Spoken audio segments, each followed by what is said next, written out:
Hey everybody, Patrick McAlee here, PatrickMcAleeAirshows.com, ExtremeFlight. Wanted to say thank you so much for inspiring me to continue on doing this and watching my intro video and kind of the explanation of what we're doing here and our goals and missions. And I left off the little intro episode with talking about COVID and the things that we're going through and stuff like that. And so as you see, got the top half of my flight suit on, and reason for that being is the company. This flight suit's actually a customized flight suit, one of a kind. It's probably safest in the industry. And the way that worked out was Natalia emailed a company that's made that's called Milliken Westex. Milliken's a manufacturer of Westex material, and they specialize in flash fires, chemical fires, things that you need protective gear for very, very hot fires. So we reached out to them about building, supplying some of the fabric for a flight suit, a cool, unique flight suit that we're actually replicating in our hero card that was done by the artist Jim Messling with comic books. So we wanted to kind of recreate that, and of course, safety is number one key in our industry. So we wanted to get the absolute most safe thing we could. When you put Natalia on that, she goes rampant. So at any rate, got this company to donate the material for us because they use such big bulk quantities that they don't need it's this mount wasn't anything for them, so they just literally sent us the fabric, and then we reach out to Vertical Flight Suits that specialize really in skydiving flight suits, but they kind of have a different unique style, a unique design. So we wanted to again be different, unique, so we reached out to them to actually take the fabric and then design the suit and put it all together. That being said, I'm very gracious to both those companies. However, the really cool announcement is Natalia reached out to Westex, Milliken Westex, to see if they'd be interested in donating their fabric to the airlines to make masks for battling COVID for the employees in our industry at the airlines and aviation. And they agreed to do it. So they're getting the fabric in. They're going to end up sending it to United, and I'm hoping to get some more, other airlines involved, even to the regional airline that I fly for at Republic Airlines or Airways. So at any rate, very good news there. I wanted to kind of just start off this episode with that. And of course, I put on the suit to kind of promote that and show you, where the connection was there. At any rate, the other thing I wanted to talk about today was something I get a lot when we do air shows and I give people tours of the airplane. Probably one of the number one questions is, what is that funny little thing on the wing? the they get called a spooky device, or does it shoot lasers? Is in essence a sophisticated heat beam which we called a laser. Really what it is it's a sighting device that we use for reference when we fly air shows, aerobatics, any type of unusual attitude. It gives us a reference to the horizon, similar to like a protractor. And that's what we use a lot in competition. Competition, it's almost vital to have because you're competing against other pilots in maneuvers where, you got all these judges watching you and all these sets of eyes, and you are a few degrees off, and they got you. So you vertical needs to be vertical. You set from one plane, vertical. Everything's very strict, very precise. And you hit those points. It's not. We go by kind of a philosophy. It's not where you stop necessarily, it's how you stop, but you want to be absolutely as precise as possible. So as you can see in the picture here, it's got a vertical line and then two 45 lines, or like an X shape. And the reason it's got that is because we fly not only, a vertical lines, but we also go 45, but we also do it inverted or upside down. So, when we fly upside down, our controls basically are reversed. Up is down, down. Up is down. Well, that's just maddeningly unhelpful. Positions. We got a lot going on in our head and different things. You want to be able to just look at the horizon and fly based on the muscle memory and timing. So at any rate, show you some different examples here of how we put that to work. And as you can see from the picture here, the vertical line basically is vertical right now when we're level. We keep the sight device straight to the horizon, and then when we pitch up vertical, you put that vertical line on parallel to the horizon, right on the horizon. Now the airplane's vertical, so you're just basically twisting, flying that position to put the airplane on the position you want. So on the 45s, same thing. You put the 45 line on the horizon, and then you can roll it upside down, 45 right on the horizon, and demonstrate that here in the flight, in the flight simulator. And I kind of just show you, different techniques of how we do that, and then some personal practice rituals, if you will, that I do to kind of self-critique myself when you don't have coaching, when you don't have people from the ground watching your every move. You got to be able to go out and be able to self out analyze yourself of what is right and not right that you can work on, because we're always trying to be the best we can be. So at any rate, let's get started here. We'll jump in the cockpit, go do some flying. One thing I do want to mention, I want to put a little disclaimer, is this does not substitute in any way for proper flight instruction. So don't, any pilots out there watching this, never done aerobatics before, don't jump in your airplane or put one of these things out on your airplane, go out and do it. You got to have flight instruction. You got to be a qualified flight with a qualified coach or flight instructor, somebody who's experienced, because this is as safe as you make it. So if you're going to go out there and take all that risk, you're going to be in a risky business, you're going to get hurt. So you got to make sure that, this is just for entertainment and awareness. It's really, I want to give it to people that really don't understand what this stuff is, so that way I can show you, but I'm not teaching you. I'm just showing you and demonstrating, and then, we can create discussions off of that. So I appreciate you.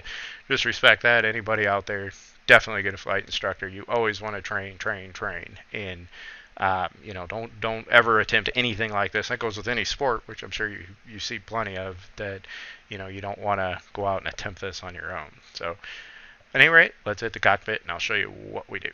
This is just for entertainment, kind of give everybody, especially the enthusiasts out there, when you go to air shows, you see different components of the airplane. I want you to know what they are. This comes up from very common questions that I get in numerous spots. Obviously, a lot of people wonder, so that's what we're here for.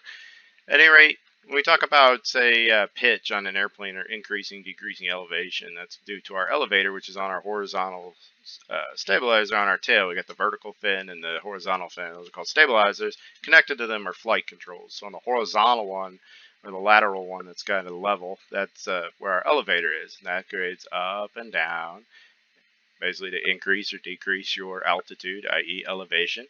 And then you also have, on the vertical part, a yawing device, which we call a rudder. Acts very similar to a rudder on a boat. In fact, anybody takes flight training, flight lessons, aerodynamics and fluid dynamics are very similar. There's a lot of similar properties that we talk about when we're talking about going through the air, similar to water.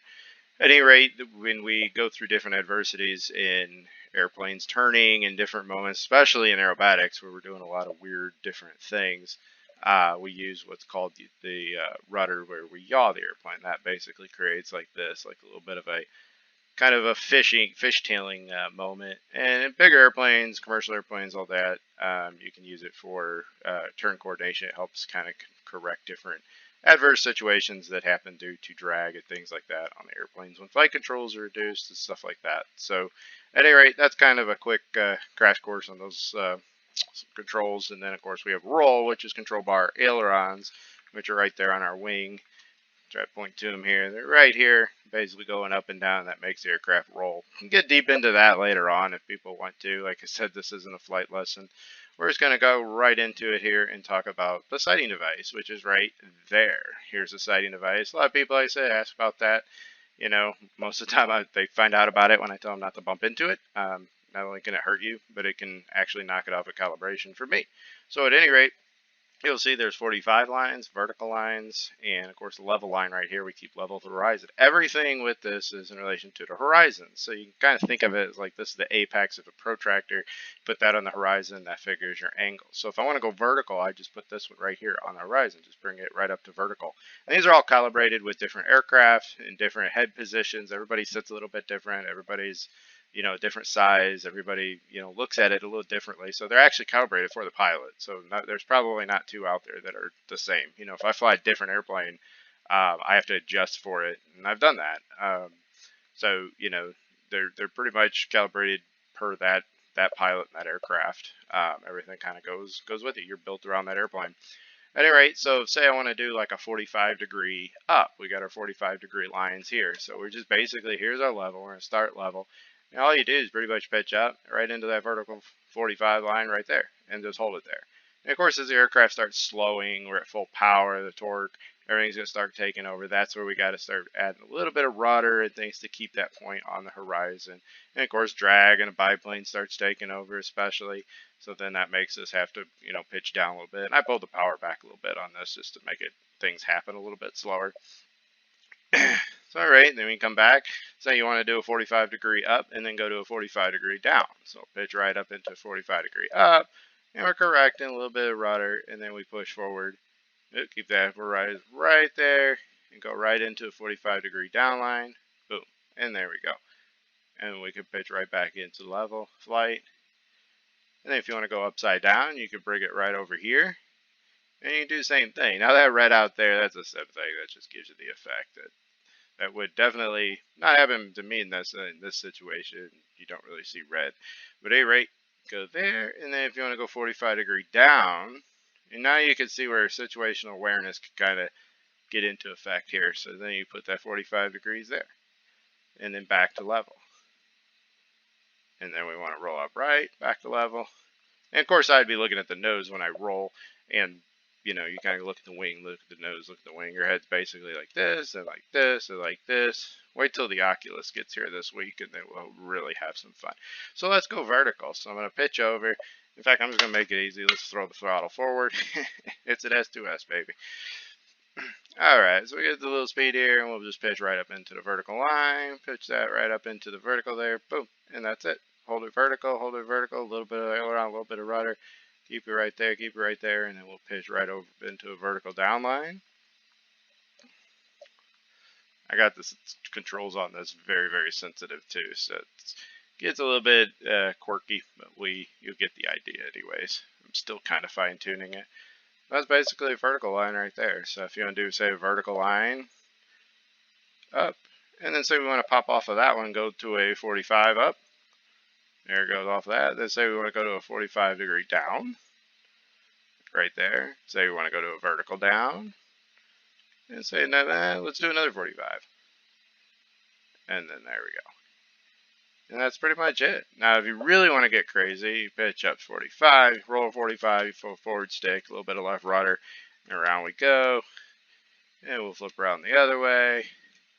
And just stop. And that kind of gives you a really crazy idea there of really how we look at it. And that's pretty close. So hopefully that gives you a little bit of an idea of kind of how we use that for reference. That's real basic. I mean, there's a lot of different ways you can explain this, but I just wanted to kind of give a little bit of a demonstration there on how it works. So thanks for watching. Stay tuned. Next one, we're going to talk about some different little training techniques that I do using that sighting device, kind of how you can coach yourself. And, if you don't have resources to have a full coaching team on the ground, I can give you some of my ideas of what I did in order to, critique myself on my lines and things like that. It's really helped for me, and actually some of these techniques increase my competition scores by about 30%. So I'll share those in the next episode because I don't make these too terribly long. But anyway, thanks so much for watching. Hope to see everybody soon. And believe it or not, that airport right there off the nose is a digital version of where my airplane is right now. So that's Washington, Missouri. Kilo Foxtrot Yankee Golf is the airport identifier. I don't keep it there. It's just there right now getting work on it from my father. So at any rate, hope to see everybody soon. Thanks again for watching.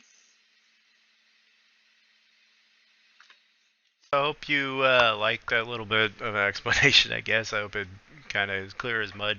Why are these things never clear? Got any questions? Definitely shoot them out, follow us on social media.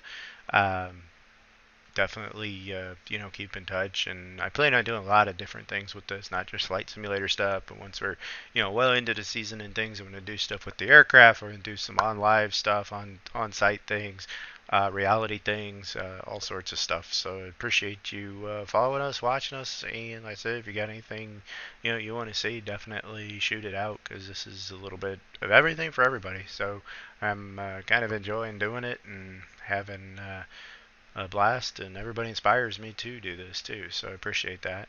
Thanks. Keep on dreaming and never stop.